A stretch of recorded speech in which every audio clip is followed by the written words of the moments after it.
Coming to you live from Bethany Studios, it's Grace and Emma. Tonight we'll be covering an exclusive interview with Nobel Prize-winning author Ernest Hemingway. Ernest Hemingway was born on July 21st in 1899 in Oak Park, Illinois. Both of his parents were well educated, so growing up with the ability to grasp hard concepts helped pave his way to a writing career. Hemingway did not go to college, a move that was frowned upon by his parents. He moved to Kansas City to work for Kansas City Star.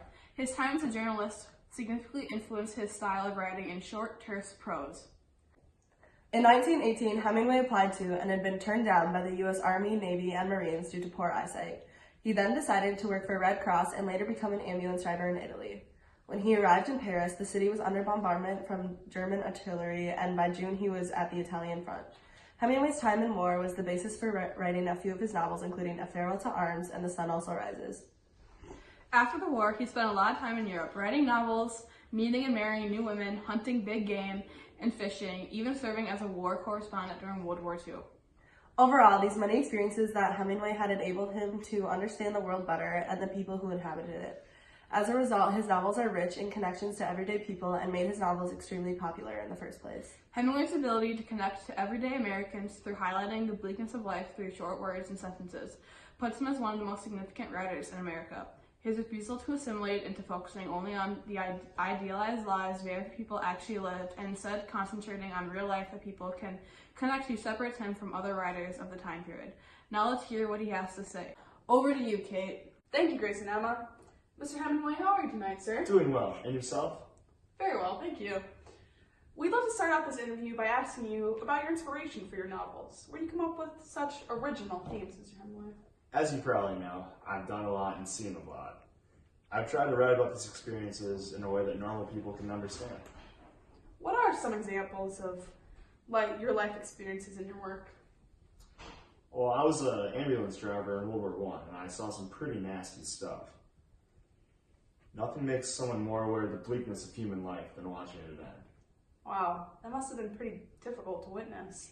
Your experiences in the war were the primary blueprint for Farewell to Arms, correct? That is correct.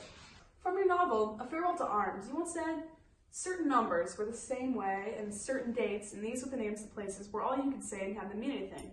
Abstract words such as glory, honor, courage, or hallow were obscene beside the concrete names of villages, the numbers of roads, the names of rivers, the numbers of regiments, and the dates.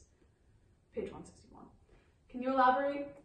Well, the war was a transformative experience for me. The concrete value that names and numbers held were easier to comprehend than the disgustingly inhumane reality that the war was surrounding me. It was something definitive, really. Some deep stuff coming from Mr. Hemingway. I think it's so interesting that his view of the war are transferred into his novel. After all, he himself was an ambulance driver in Italy during World War I. By stating that the only way he could stay sane was by sticking to the concrete, such as certain numbers, and avoiding abstract words, Hemingway is emphasizing how devastating the effects of the war may have been onto everyday people, such as Frederick Henry from A Farewell to Arms. His choice to stick with the tangible and avoid the complex is one that is attainable by everyday people, Americans, the Americans who have had to fight in these wars and understand the pain and trauma that the war and life in general produces. Overall, I'm amazed at the impact he has had as a writer and think this exemplifies why he should be considered one of the best writers of all time.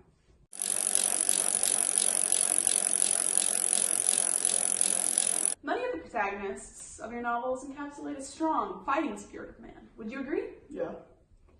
I mean, at the same time, though, there are times when the protagonist recognizes the horrors mankind is capable of committing. Robert Jordan, the protagonist in For Whom the Bell Tolls, says, "Look at the ugliness, yet one has a feeling within one that blinds a man while he loves you. You, with that feeling, blind him and blind yourself. Then one day, for no reason, he sees you ugly as you really are, and he is not blind anymore. And then you see yourself as ugly as he sees you, and you lose your man and your feeling." What are you trying to say here? I think I was really trying to say that, trying to show people that after seeing all the gore and violence of war, even the toughest of men become horrified. For some people, this horror is just right away, immediate. But for others, like Pablo and For Whom the Bell Tolls, it takes a while for this feeling to set in. We really see a hallmark of Hemingway's writing style. Not only did he use short sentences, he repeated many words. This repetition creates a sense of rhythm that helps counteract the choppiness of the concise sentences. Additionally, the repetition adds a great deal of emphasis on the matter at hand. In this case, the initial blindness that Robert Jordan has towards the horror of war is emphasized, along with the ugly reaction that occurred after he experienced enough trauma.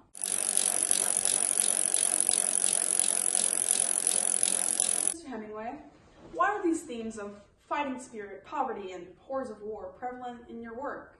What do they mean to you? Well, although I lived on a comfortable economic standing, I still recognize the despair that the majority of Americans live in, especially regarding the anguish of the plagues of the human species.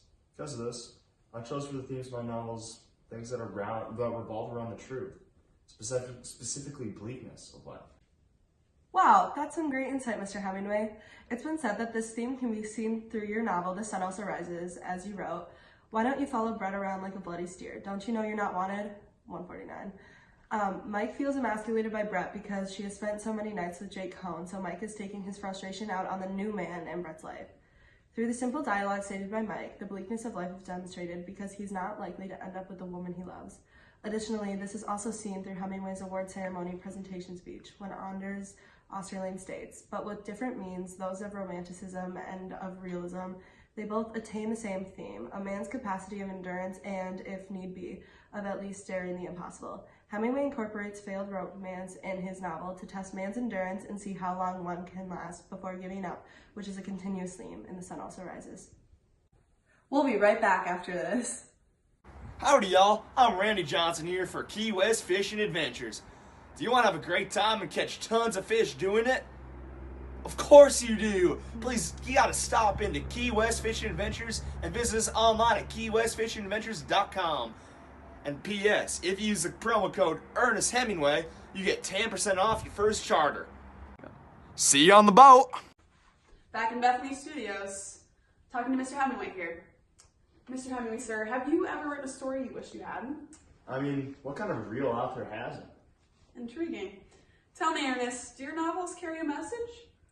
Things may not be immediately discernible in what a man writes, and this is in this sometimes he is fortunate, but eventually they are quite clear, and by these and the degree of alchemy that he possesses, he will endure or be forgotten. A man of mystery. Wow. Let's talk more specific. Your writing is said to be void of illusion, thus lacking the passion and emotion that usually works up a reader and connects them with your characters. How do you communicate such compelling themes without that same emotional appeal? Well, I think I'm a no-nonsense guy. I like to hyperbolize the dialogue to add emphasis and to connect my reader with the characters. Hemingway's notable dialogue from To Have and Have Not is very compelling. Addressing the harsh reality of poverty, one of his main characters, Harry Morgan, says, "They just starve a little every day. They started starving when they were born, some of them." 148.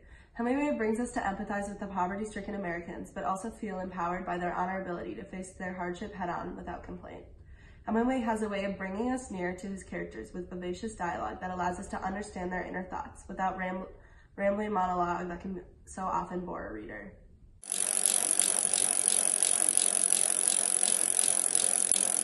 Hemingway, despite your very disillusioned view of reality, you seem to be very emboldened by man's ability to survive. One of your most infamous quotes being, "Man is not made for defeat. A man can be destroyed, but not defeated." Can you explain? Well, humankind has evolved to be the most dominant species on this planet. It's in our blood to survive. Even when death appears, we generally find a way for our ideas to survive. To me, this quote kind of sums up our fighting spirit. Finally, Ernest, what do you think sets you apart as a Nobel Prize winning author? Some people like what I write and think that I'm good enough to be recognized for it. Thank you so much, Mr. Hemingway, for your time. Back to you, Grace and Emma. Thanks, Kate. As you can see, Ernest Hemingway is an incredible man and an even more talented writer. His incomparable ability to communicate eloquent and profound themes in the simplest of words earned him a Nobel Prize. One more time. Okay, thanks, Kate. As you can see, Ernest Hemingway is an incredible man and an even more talented writer. His incomparable ability to communicate eloquent and profound themes in the simplest of words earned him a Nobel Prize, not to our surprise.